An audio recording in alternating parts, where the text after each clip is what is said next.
Bonjour à toutes, bonjour à tous, c'est l'Hebdo de l'Écho, votre rendez-vous économique du week-end sur iTélé. Aujourd'hui, on va vous parler d'une marque que vous connaissez et que tout le monde connaît. Une marque qui a connu la gloire et qui a aussi connu des déboires et qui se relance à coup d'innovation. Didier Bollet, bonjour. Bonjour. Vous êtes donc le président de Terraillon, marque que tout le monde connaît. On se souvient évidemment de l'époque de Bernard Tapie pour le meilleur et pour le pire.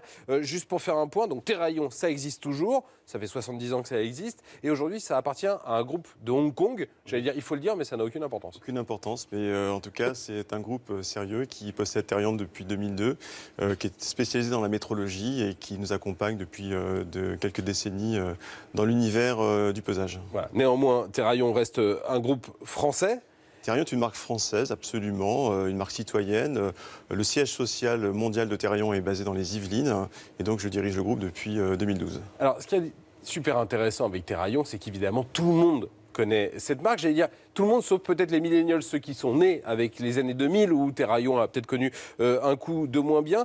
Est-ce que c'était ça votre pari dès le départ, c'était de se dire, j'ai entre les mains une marque en or, une marque sur laquelle il n'y a plus qu'à appuyer pour qu'elle reparte de plus belle ? J'ai une marque mythique entre les mains, mais une belle endormie qu'il faut réveiller. Et c'est un peu ma mission, dès l'été 2012, de penser l'avenir de la marque, la façon dont on va pouvoir la faire évoluer et changer un petit peu l'état d'esprit, le mindset industriel pour la digitaliser et la faire évoluer dans un univers qui est celui du 21e siècle. Alors justement, c'est ça, parce que le Terraillon, c'est la balance de ma grand-mère. En gros, il faut que ça devienne aussi celle de mes enfants. Et pour ça, donc, vous avez créé des objets connectés. Alors, vous m'en avez apporté plusieurs ici. Il y en a un ici. Alors ça, c'est une balance de cuisine.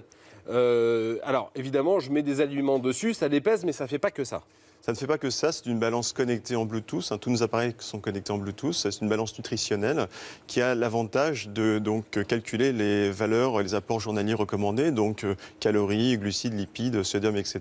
C'est-à-dire si je suis un régime, le matin je mets mon bol de céréales, je dis que ce sont des céréales par exemple. Voilà, je vais sur mon application Wellness Coach, l'application développée par Terraillon, et j'ai l'ensemble d'une base alimentaire qui me permet d'identifier et de stocker l'ensemble des aliments que je vais ingurgiter tout au long de la journée. Et si je n'ai pas ma balance connectée avec moi, depuis mon application, je suis capable de scanner des aliments achetés dans le commerce.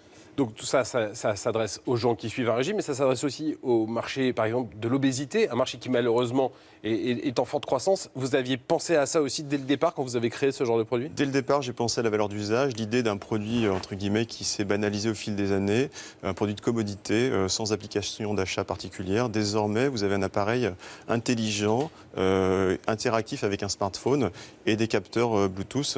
Derrière, c'est l'écosystème qu'il faut inventer. L'ensemble de nos appareils aujourd'hui, que ce soit un pèse-personne, un tensiomètre, un podomètre, un tracker d'activité, tout est connecté, converge vers l'application Wellness Coach. Alors ça, j'allais dire, c'est le passage obligé aujourd'hui, le fait que ce soit connecté. Et vous avez envie de passer, si j'ai bien compris, du fait d'être une marque de balance, que tout le monde connaît, à une espèce de marque autour du bien-être, avec là aussi des nouveautés. Vous voulez sortir simplement des outils de pesage comme celui-là. Encore une fois, l'idée, c'est la création de valeur pour l'entreprise, pour le consommateur, c'est de devenir le leader dans l'e-santé, dans le domaine du bien-être. Donc l'idée, ce n'est pas simplement d'apporter un smartphone avec un tableau de bord, mais derrière tout un écosystème avec notamment de l'innovation servicielle. L'objectif de l'IoT, l'Internet des objets, c'est aussi d'apporter de la valeur d'usage pour le consommateur.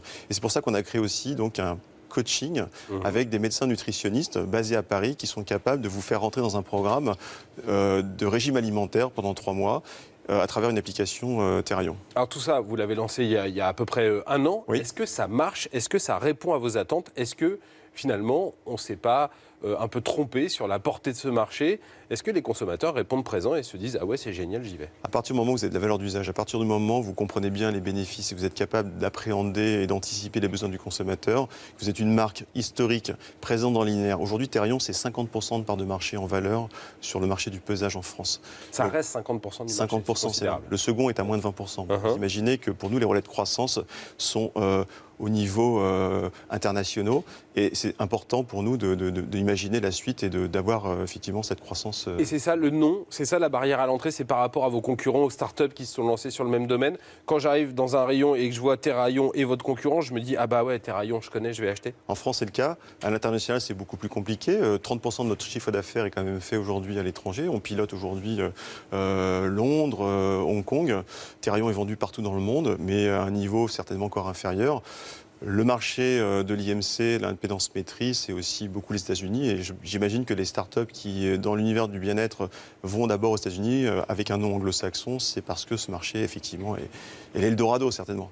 C'est l'Eldorado et c'est pour ça qu'il faut aussi miser sur la qualité des produits parce qu'aux États-Unis, Terraillon, personne ne connaît. Au Japon, personne ne connaît. Et c'est finalement le produit qui fait la différence. Oui, mais il y a l'histoire, celle que vous venez de raconter. Pour les Américains, elle est fantastique. Une entreprise centenaire qui revoit complètement son business model et qui vient avec une vraie valeur d'usage et un service apporté aux consommateurs. C'est ça la valeur ajoutée. Juste pour information, ça vaut combien un truc comme ça? Ça vaut 80 €. Donc, quand le prix moyen d'une balance est de 25 € aujourd'hui en France. Donc, vous voyez, il y a effectivement de la technologie, du service, du design et bien entendu de la qualité. C'est fabriqué, designé par une équipe française. Allez, c'est bientôt la fête des mères, la fête des pères, c'est peut-être une idée de cadeau. Merci. Ça reste encore un objet très offert à cette période-là. Voilà. Merci beaucoup Didier Bollet d'être venu aujourd'hui dans l'hebdo de l'écho sur iTélé, l'hebdo de l'écho qui est terminé, mais restez avec nous puisque l'info, elle continue tout de suite.